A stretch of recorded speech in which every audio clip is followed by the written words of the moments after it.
Friends, welcome to my academy. तो friends, CTET paper 2 Hindi subject में किस तरीके के क्वेश्चन बने और उसका क्या राइट आंसर था आज की इस वीडियो में हम लोग देखेंगे। तो देखिए यहाँ पर जो पैसेज के क्वेश्चन थे जो कि आपके 91 से 90 तक थे, पहले उसके आंसर को देख लेते हैं। ठीक है, तो देखिए विशेषण विशेष का उदाहरण नहीं है, तो जिसमें आपका राइट आंसर था वह था ऑप्शन नंबर सेकेंड, मानव अस्तित्व। ठीक है, नेक्स्ट क्वेश्चन पूछा गया उल्लेखनीय परिवर्तन से तात्पर्य है, तो इसमें जो आपका राइट आंसर था वह था महत्वपूर्ण परिवर्तन।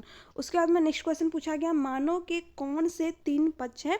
तो अगर आप पैसेज को देखेंगे तो यहाँ पर जो है इसके सारे आंसर आपको मिल जाएंगे, इसी में से आपको जो है खोजना था आंसर अपना। तो इसमें क्या था, मानव कि कौन से 3 पक्ष हैं, तो भौतिक, मानसिक, आध्यात्मिक, जो कि थर्ड वाला ऑप्शन जो है आपका यहाँ पर राइट था। नेक्स्ट क्वेश्चन आपके एग्जाम में पूछा गया उन्नति प्राप्त करने के लिए आवश्यक है कि मनुष्य, ठीक है, तो क्या आवश्यक है, अपनी कमियों को जान ले। यहाँ पर फर्स्ट ऑप्शन जो है आपका राइट था। नेक्स्ट क्वेश्चन आपके एग्जाम में बना प्रगति प्राप्त करने का व्यवस्थित तरीका किसके पास नहीं था। तो देखिए किसके पास नहीं था, आदि मानवों के पास नहीं था। ये सारे जो क्वेश्चन के आंसर है ये आपको पैसेज में दिया हुआ था, सिर्फ और सिर्फ आपको वहाँ से देख करके चीज़ें बताना था। उसके बाद में देखिए यहाँ पर पूछा गया गद्यांश के आधार पर कहा जा सकता है कि, तो देखिए जो 96 क्वेश्चन है इसका जो राइट आंसर था परिवर्तन तीव्र गति से होते हैं। ठीक है, ऑप्शन नंबर थर्ड। उसके बाद में पूछा गया मानव शब्द में किस प्रत्यय और उपसर्ग का प्रयोग संभव है। तो देखिए किसका संभव है, ई और अ का, जो कि ऑप्शन नंबर फोर्थ में दे रखा था, तो यहाँ पर आपका राइट आंसर हो जाएगा। नेक्स्ट क्वेश्चन है क्वेश्चन नंबर 98 और पूछा गया आदि मानव ने डैश क्षेत्र में प्रगति की परंतु डैश क्षेत्र में प्रगति नहीं कर सका। तो इसमें जो आपका राइट आंसर था वह था सेकेंड वाला, भौतिक और आध्यात्मिक क्षेत्र में जो है प्रगति नहीं कर सका। मतलब भौतिक क्षेत्र में जो है प्रगति की परंतु आध्यात्मिक क्षेत्र में प्रगति नहीं कर सका। उसके बाद में दे रखा था अध्यात्म शब्द में इक प्रत्यय लगाने पर कौन सा शब्द बनेगा, तो आध्यात्मिक बनेगा। ठीक है, बाकी ये सारे आपके गलत थे। सेकेंड वाला ऑप्शन जो है आपका यहाँ पर राइट था।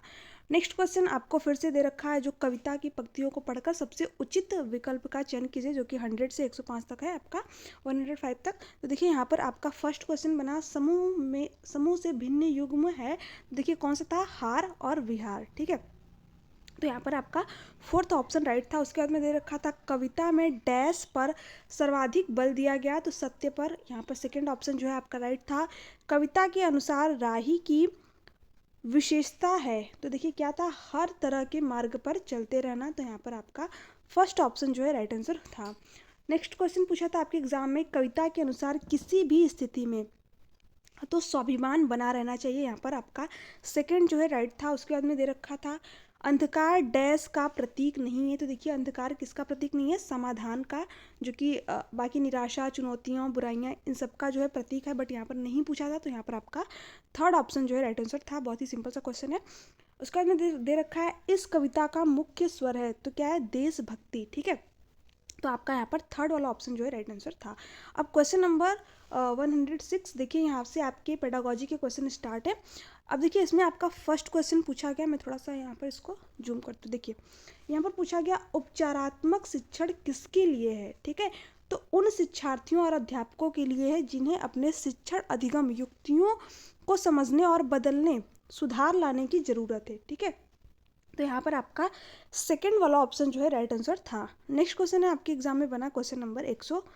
यहाँ पर पूछा गया कक्षा 6 की शिक्षार्थी श्रेया अपने पिता के स्थानांतरण के कारण पंजाब के जालंधर से तमिलनाडु से मरदुई जाती है। वह मातृभाषा के कारण पंजाबी जानती है। ठीक है, ध्यान दीजिएगा, मातृभाषा के कारण। ठीक है, रखा है और विद्यालय में द्वितीय भाषा के रूप में अंग्रेजी भी जानती है। ठीक है, उसने अपने पड़ोसियों की मदद से तमिल बोलना और पढ़ना सीख लिया। उसके द्वारा जानी गई भाषाओं के संदर्भ में कौन सा कथन सही है। ठीक है, तो देखिए जो पंजाबी और तमिल भाषा है वो तो उसका लैंग्वेज एक्विजिशन हो जाएगा, भाषा अर्जन हो जाएगा, बट अंग्रेजी क्या है, भाषा अधिगम, यानी अंग्रेजी वो विद्यालय में सीख रही है। ठीक है, द्वितीय भाषा के रूप में अंग्रेजी भी जानती है। तो यहाँ पर आपका फोर्थ ऑप्शन जो है राइट था। नेक्स्ट क्वेश्चन आपके एग्जाम में बना लिखित में से कौन सा विस्तृत पठन का उद्देश्य नहीं है। तो देखिए यहाँ पर आपका सेकेंड था राइट आंसर, व्याकरण अधिगम के लिए पठन। ठीक है, शायद इसमें फर्स्ट भी आपको हो सकता है, वही वर्षन के लिए पठन। तो देखिए पेडागोजी के 1-2 क्वेश्चन में भी डाउट बना हुआ है कि कौन सा ऑप्शन जो है आपका सही होगा। तो 1-2 क्वेश्चन के लिए जो है क्योंकि पेडागोजी में अक्सर 1-2 क्वेश्चन इधर उधर हो ही जाता है, तो इसमें आप थोड़ा सा जो भी आप अगर आप फर्स्ट पे लगाए हैं और सेकंड पे लगाए हैं तो देखिए दोनों में से ही कोई एक सही हो सकता है। तो जब आंसर की आएगी तो इसके बारे में तभी पता चलेगा। अब देखिए क्वेश्चन नंबर 109, शिक्षण की वह विधि जिसमें अध्यापक और 4 विद्यार्थी विभिन्न भूमिकाओं के साथ एक सहयोगात्मक अधिगम समूह का गठन करते हैं। पाठ्य वस्तु की विषय वस्तु पर संवाद किया जाता है, जिससे समीपस्थ विकास का क्षेत्र, जो कि किसके द्वारा दिया गया, आपके वाइगोस्की के द्वारा, और परिणामतः पठन बोध में सुधार होता है। इस विधि को क्या कहेंगे, तो इसको क्या बोलते हैं, पारस्परिक शिक्षण। तो यहाँ पर आपका फर्स्ट वाला ऑप्शन जो है आपका राइट आंसर हो जाएगा। ठीक है, वह भाषा क्या है जिसका प्रयोग हम दिन प्रतिदिन के लिए आमने सामने की अंतःक्रिया में करते हैं, तो वह है आपकी बिक्स बेसिक इंटरपर्सनल कम्युनिकेशन स्किल, यानी बुनियादी अंतर्व्यक्तिक संप्रेषण कौशल। तो यहाँ पर आपका फर्स्ट ऑप्शन जो है राइट था। नेक्स्ट क्वेश्चन आपके एग्जाम में बना। अब देखिए यहाँ पर पूछा, एक शिक्षार्थी किसी विशिष्ट जानकारी प्राप्त करने के लिए समाचार पत्र से समाचार पढ़ती है, इस पठन को क्या कहेंगे, तो इसको बारीकी से पठन कहेंगे। ठीक है, तो यहाँ पर आपका सेकंड ऑप्शन जो है राइट था। नेक्स्ट क्वेश्चन आपके एग्जाम में बना क्वेश्चन नंबर 112, मिडिल स्तर पर अध्ययन करने वाली अध्यापक एक पाठ्य सामग्री छोटी कहानी पठन के लिए देती है और कहती है कि सत्ता एवं न्याय के दृष्टिकोण से इस पाठ्य सामग्री के अर्थ व विचार पर चर्चा करो। अध्यापक अपने शिक्षार्थियों में किसका विकास करने की चेष्टा कर रही है, तो देखिए यहाँ पर जो आपका राइट आंसर हो जाएगा वह है समालोचनात्मक भाषा विकास। ठीक है, नेक्स्ट क्वेश्चन आपके एग्जाम में बना। यहाँ पर पूछा गया, व्याकरण के शिक्षण अधिगम में प्रक्रियात्मक ज्ञान क्या है, तो इसमें आपका सेकंड ऑप्शन राइट था, व्याकरणिक तथ्यों के नियम को जानना। ठीक है, नेक्स्ट क्वेश्चन पूछा गया, त्रिभाषा सूत्र के बारे में कौन सा कथन सही है, तो फोर्थ वाला ऑप्शन यहाँ पर राइट था, मातृभाषा, घर की भाषा, क्षेत्रीय भाषा, प्रथम भाषा के रूप में। ठीक है, एक भाषा अध्यापक अंग्रेजी में कहानी सुनाता है और शिक्षार्थियों से कहती है कि उन्हें जो भी भाषा आती है उस भाषा में यह कहानी समूह में सुनाए, फिर कक्षा की सामान्य भाषा में यही कहानी सुनाए। इस शिक्षण रणनीति युक्ति को किस रूप में जाना जाता है, किस रूप में जाना जाता है, बहुभाषा शिक्षण। तो यहाँ पर आपका सेकेंड ऑप्शन जो है राइट आंसर हो जाएगा।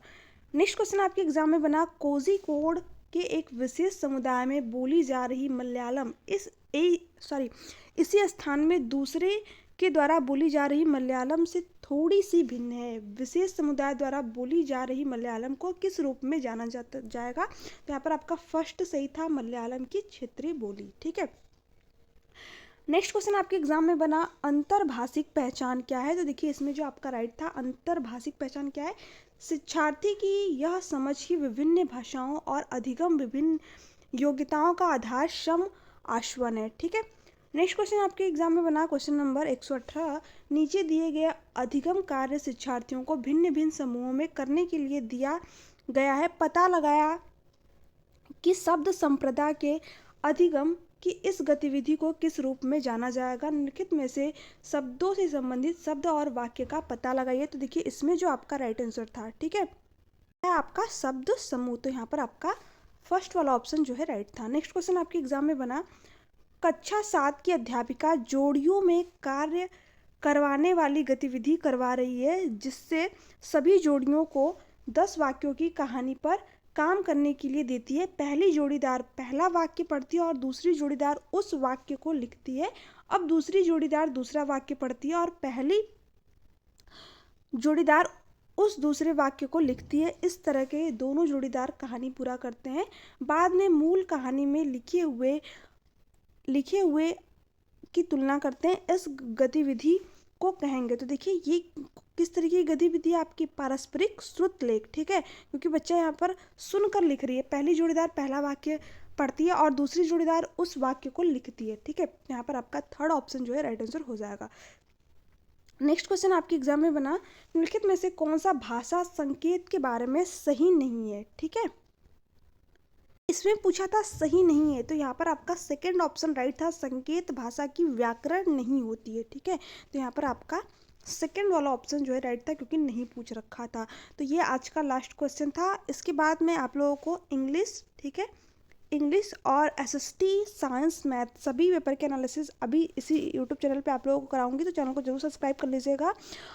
और जो भी इंफॉर्मेशन रहती है मैं आप लोगों के साथ में शेयर करती रहती हूँ। तो वीडियो अच्छी लगी तो प्लीज़ चैनल को सब्सक्राइब कर दीजिएगा, बेल आइकन को प्रेस कर दीजिएगा, ताकि हर वीडियो का नोटिफिकेशन आप तक पहुँच सके। Thanks for watching me, thank you so much. आप ये कोई भी डाउट हो, क्यूरीज हो, तो आप नीचे कमेंट सेक्शन में कमेंट करके पूछ सकते हो।